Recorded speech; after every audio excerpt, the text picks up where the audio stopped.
Hi friends, நான் உங்கள் Justin. இது நீல் கவனி சொல்.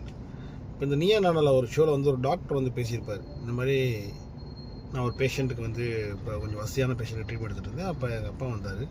உடனே அந்த பேஷண்ட் வந்து இந்த மாதிரி என்கிட்ட வேலை செஞ்ச வேலைக்காரர் வந்திருக்காரு, அவருக்கும் நீங்கள் ஃப்ரீயாக ட்ரீட்மெண்ட் பாருங்கள், அதுக்கான காசை நான் கொடுத்துறேன்னு சொல்கிறாரு. சரிங்கன்னு சொல்லிட்டு அந்த அவருக்கு வெளியே உள்ளே கூப்பிட்றாரு. வெளியே உள்ளே வைப்பா அப்படின்னு கூப்பிட்றாரு. உள்ளே வந்தோடனே அந்த டாக்டரை பார்த்து, குமார் அம்மா காலில் விழு அப்படின்னு சொல்கிறாரு.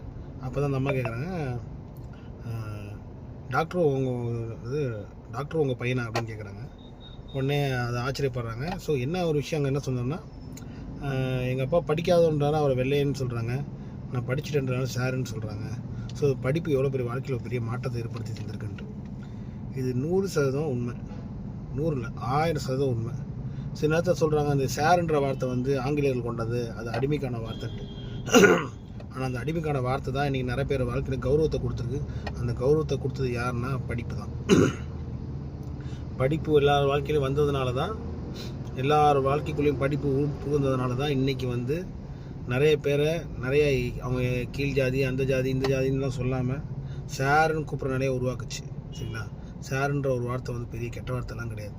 இன்றைக்கி நமக்குள்ளே வந்து அந்த ஜாதி வேற்றுமை ஒழிஞ்சு எல்லா சமநிலைக்கு வர்றதுக்கு இந்த மாதிரி ஆங்கிலேய வார்த்தைகளும் நம்மளுக்கு பயன்படுது. சாருன்ற வார்த்தை ரொம்ப பயன்படுது. சரிங்களா? நமக்கான மரியாதையை கொடுக்குது. சரிங்களா? அது ஆங்கிலேயர்கள் கொண்டு வந்த வார்த்தை, அது அடிமைக்கான வார்த்தைன்னு 1000 பேர் என்ன சொன்னாலும் சரி, சில இடத்துல சார்னு கூப்பிடும்போது நமக்கான ஒரு மரியாதை கிடைக்கிதுன்னு நம்ம ஃபீல் பண்ணுறோம். இல்லைங்களா? அதோட பெரிய சந்தோஷம் இந்த உலகத்தில் வேறு எதுவும் இல்லைங்க. அதை நம்மளும் புரிஞ்சுக்கணும். சரிங்களா? நம்ம ஸ்கூலில் போய் சார்னு கூப்பிட்றோம், அவருக்கு அங்கே ஒரு சந்தோஷம் கிடைக்கும். இப்போ நம்ம பிள்ளைங்க நம்மளை சார்னு கூப்பிடுதுன்னு. நம்ம ஒரு ஆஃபீஸ்க்கு போகிறோம், சார் அந்த வேலையை முடிச்சிங்களா சார்னு கேட்குறாங்க. ஸோ அங்கே ஒரு சந்தோஷம் கிடைக்குது. நம்ம என்னென்னா, நம்ம படித்த படிப்புக்கான மரியாதை அந்த சாருன்ற வார்த்தையில் கிடைக்குதுன்ட்டு. கரெக்டுங்களா? தப்பாக பேசுகிற எவனும் சாருன்னு சொல்லி திட்டமாட்டான். அவன் வாய்க்கு வந்து திட்டுவான். ஆனால் சாருன்னு சொல்கிறவன் மரியாதை கொடுக்குறதுக்காக மட்டும்தான் சொல்லுவான். கரெக்டுங்களா? இதுதான் உண்மை. ஸோ அதனால் படிப்புன்றது வாழ்க்கைக்கு ரொம்ப முக்கியம். அதை வந்து நம்ம விட்டுறக்கூடாது. படிப்பு ஏறலைன்னா திறமையை வளர்த்துக்க. என்ன திறமை நம்மக்கிட்ட இருக்கோ அதை பேஸ் பண்ணி முன்னேறப்போகிற. அதுக்கும் ஒரு சில பேசிக் நாலேஜ், பேசிக் எஜுகேஷன் தேவை.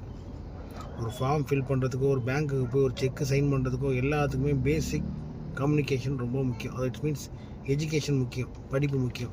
அதனால் படிப்பை யாரும் விட்டுறாதீங்க. படிக்க முடியாத சூழ்நிலை வந்தால் கூட அதை எப்படி அடையிறதுன்னு முயற்சி பண்ணுங்கள். நிச்சயம் வாழ்க்கையில் ஜெயிக்கும். நன்றி, வணக்கம்.